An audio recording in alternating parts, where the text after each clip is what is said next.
Подача. Удар. Гол. Гол. И второй мяч забивает Азамат Абдуллаев. И в самой концовке, уже в дополнительное время, выводит свою команду вперед.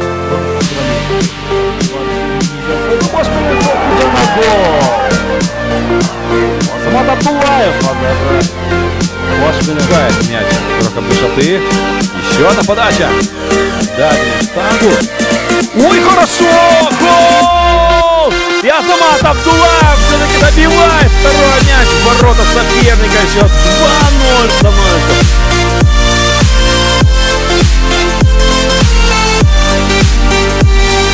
Адлет Нурланұлы барынан Амай жана Нурали Махмедовтың ұрғып соғынан Азамат Абдуллаев гол жүргізеді. Гол! Жана қандай ғана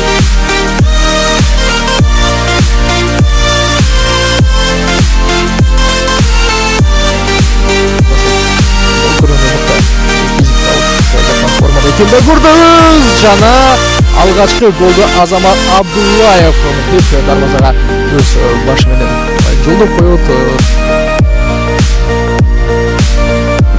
разыграть эту комбинацию. Так, ой-ой-ой, какая передача! И забивает! Вот Хоракинский Нефчи под третьим номером, это был Азамат Абдуллаев. Кайтан Абраз Кадралиевти көтөрүп берген тобу Бекжан Курманбековдун бутунан кетет жана Азамат Абдуллаев топ менен алышкы бурчка Эсенбек Үсөнұлунан гол бар.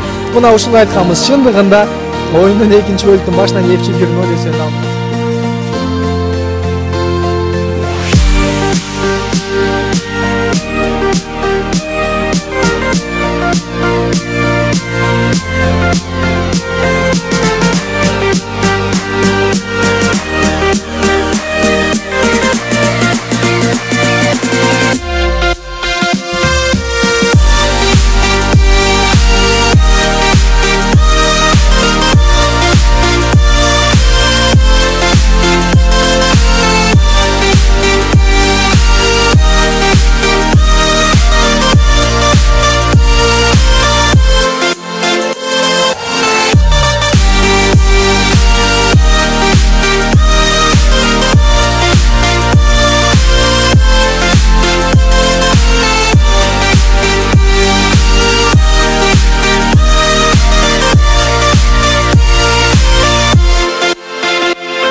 Jack it up.